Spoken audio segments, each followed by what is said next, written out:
I don't care how good they is right now. It's a whole different ball game, bro. With somebody holding on your shorts the whole way to the basket. Legal. And it's legal. Come on, man. When you run through the paint and you can get bumped, it's different. And that's my argument with people. It's like, it ain't no disrespect to anybody because they're all great. And you're going to argue back and forth and everybody's going to have their opinion. But I'm saying, which rules are we using?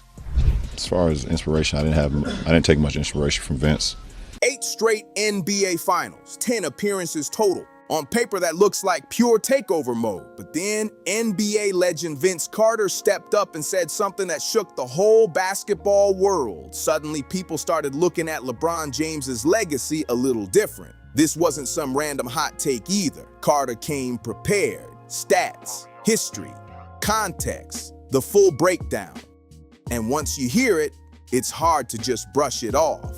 You just have to find, maybe you don't play Bron as many minutes in the first quarter and bring him back, a little later in the second quarter. He could play longer stretches that way. It's just something they have to tweak and figure it out.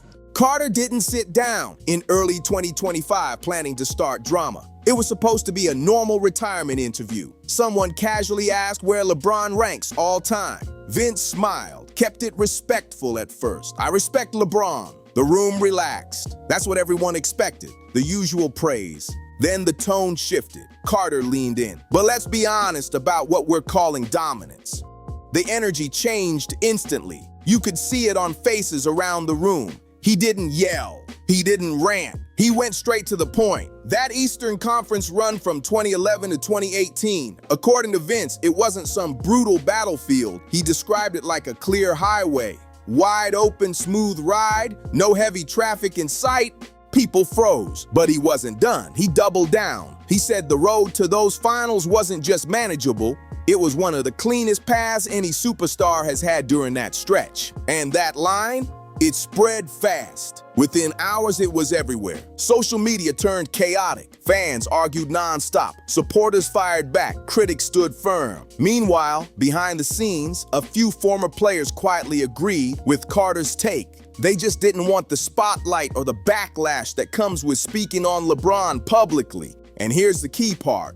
That's well said, and that's what I said, because you're going to always ruffle feathers. If you're a diehard Bron fan, you think it's disrespect when you say otherwise about him, Kobe and Mike. So that's just, it's going to be an ongoing battle because unless they ever played against each other. Just imagine them playing against each other. Whew. So for the record, you got MJ, Kobe, and then LeBron? Yes. Can LeBron, in your opinion, with LeBron's maybe 2-3 years left, maybe 4, does he have an opportunity in your mind to possibly jump Kobe? He has an opportunity. And it's just gonna be based off of. Vince didn't throw this out casually. He backed it up with numbers. Yes, LeBron made 8 straight finals from 2011 to 2018. That sounds legendary. But once you look closer at who stood in his way during those years, the debate suddenly gets louder. The Eastern Conference during that stretch wasn't just struggling, it was historically thin. Teams barely over .500 were suddenly labeled contenders just because someone had to fill the playoff bracket. In several of those seasons, the East's second-best squad likely wouldn't have survived the second round in the West. Some might not have qualified for the Western playoffs at all. That's not just talk. The win totals back it up. During that 8-year finals run by LeBron James, you could count on one hand how many Eastern playoff teams reached 55 wins. Meanwhile, the Western Conference was stacked year after year with multiple 55-plus win teams fighting for position like it was survival mode. Out west, real title threats were getting knocked out in the first round. We're talking about loaded squads, good enough to win it all, sent home early because the competition was relentless. I want to get your take on LeBron because you've played against him since he was a young pup. What's the biggest difference of him then and now in terms of how he just keeps getting better? Dedication. He has goals in mind, what he wants to accomplish, and it's clear that he wants to be the greatest. When he's saying, I want to play so many years, like I'm saying, I want to play as long as I can. He wants to be the greatest. Michael Jordan, Kobe Bryant, those are the people that we throw around. He wants to be there. So I think now. That's the contrast VinceCarter was highlighting. He pointed straight to LeBron's Miami era from 2011 to 2014 as prime proof. Compare what the Heat faced in the East to what Western teams battled every night. It wasn't even close. One side looked manageable, the other looked like survival of the fittest. That's why Vince's comments landed heavy. The numbers line up with his case. And yeah, it's uncomfortable for some fans. The Boston Celtics core was aging and fading. The Indiana Pacers had grit, but matching up with the San Antonio Spurs, Oklahoma City Thunder, or Golden State Warriors in a 7-game battle, that's a whole different level. And that's Carter's core argument. While LeBron worked through a lighter Eastern bracket, the West was running through pure pressure every single night. Greg Popovich, Tim Duncan, Tony Parker, Manu Ginobili. That was basketball precision at its highest level. The Oklahoma City Thunder had Kevin Durant and Russell Westbrook in full force, overwhelming teams nightly. The Los Angeles Clippers turned Lob City into a highlight factory, with Chris Paul controlling everything and Blake Griffin finishing above the rim. Then the Golden State Warriors were quietly building a squad that would soon dominate the league. Houston Rockets had James Harden scoring at will. And the Memphis Grizzlies, pure grit, defense, contact, slow tempo, they made every possession feel like work. Every Western Conference playoff round felt like a title fight. Real contenders were knocking each other out before the finals even arrived. San Antonio Spurs versus Oklahoma City Thunder. 7 brutal games. Golden State Warriors versus Spurs. Elite basketball from start to finish. And here's what made Vince Carter's words hit harder. He lived through it. He played in both conferences. He didn't guess. He felt the difference in every sprint, every possession, every back-to-back night. Moving from east to west, he described it like shifting from cruise control to non-stop pressure. The pace increased, the talent stacked up, the road trips drained you. One night you're in San Antonio facing disciplined execution. Next stop, Portland with rising energy. Then Los Angeles dealing with Lob City. After that, Phoenix pushing tempo. Every arena had a squad ready to test you. Now compare that to LeBron James's Eastern path. Yes, there was Miami or Cleveland depending on the year, but beyond that, the Indiana Pacers, Atlanta Hawks, early stage Toronto Raptors, solid teams no doubt. Still matching the weekly grind of the West. That's a different conversation entirely. Out east, some teams were just trying to survive. Avoiding a sweep felt like a victory. Vince Carter didn't soften it. He basically said the West was where the real championship battles happened. By the time the finals tipped off most years, the hardest fights were already finished out west. That line hit hard because deep down, many fans understood the point. Then there's LeBron James's roster situation, which makes the whole underdog story harder to sell. In 2011, he didn't just join the Miami Heat. He teamed up with elite talent. Dwayne Wade and Chris Bosh were established stars in their prime. That wasn't a random mix of players. It was a high-powered trio built to control the conference. And in the East, it clicked fast. Who was stopping that? The Boston Celtics core was aging. The Chicago Bulls had Derrick Rose playing at an MVP level before injuries changed everything. Beyond that, most squads were hoping to grab a game or two. When LeBron went back to the Cleveland Cavaliers, the formula looked familiar. Kevin Love arrived. Kyrie Irving was entering his prime. 3 All-Stars, strong role players, clear structure. Meanwhile, many Eastern teams were lucky to have 1 All-Star on the roster. The balance felt tilted early on.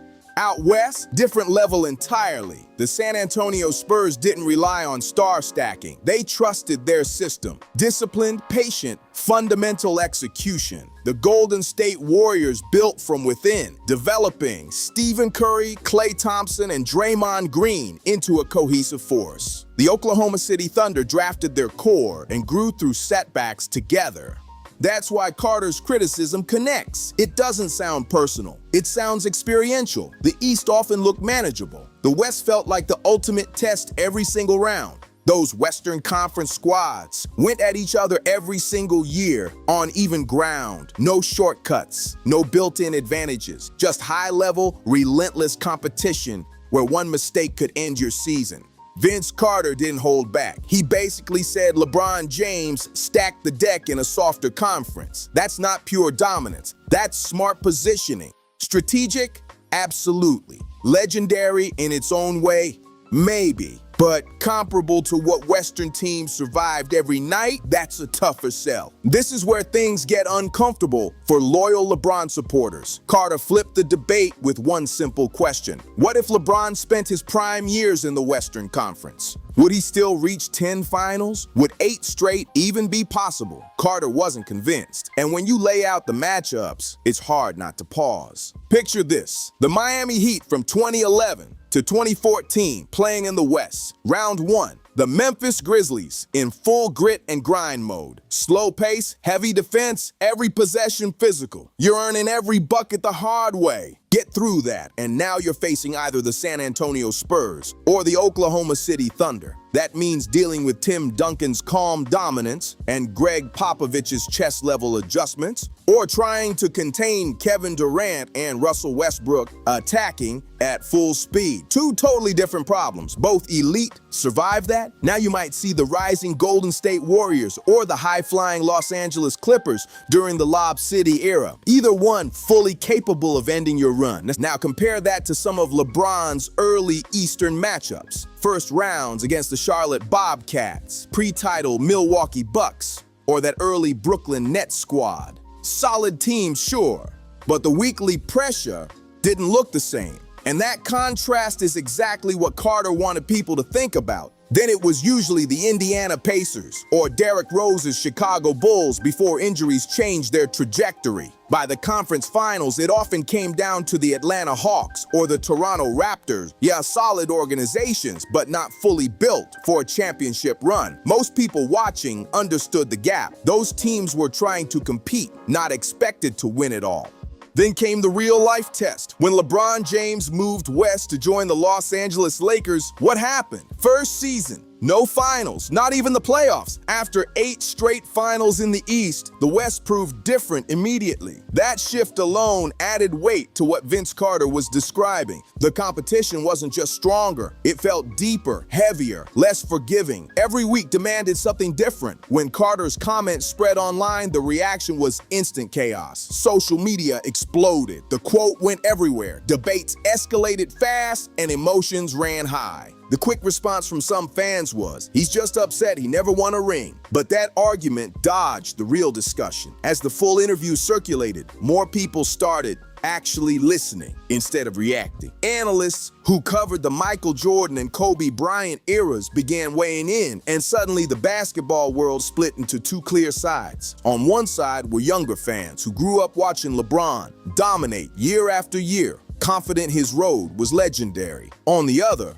were longtime viewers who watched Jordan cut through stacked conferences and saw Kobe survive brutal Western playoff runs. To them, Carter's words didn't sound shocking, they sounded familiar. Eventually, even some current players showed quiet support. They didn't openly back Vince Carter, but you could see it in the posts they liked and the subtle comments they made. The message between the lines was obvious. One veteran even told a reporter anonymously, "It's wild that we can't even talk about this without people overreacting." Vince is right, and people in the league know it, but nobody wants to challenge the LeBron machine publicly. That line spread fast because it felt real. The truth is, questioning context isn't disrespect, it's analysis, and that's the part many avoid. The real question sitting in the middle of all this is simple.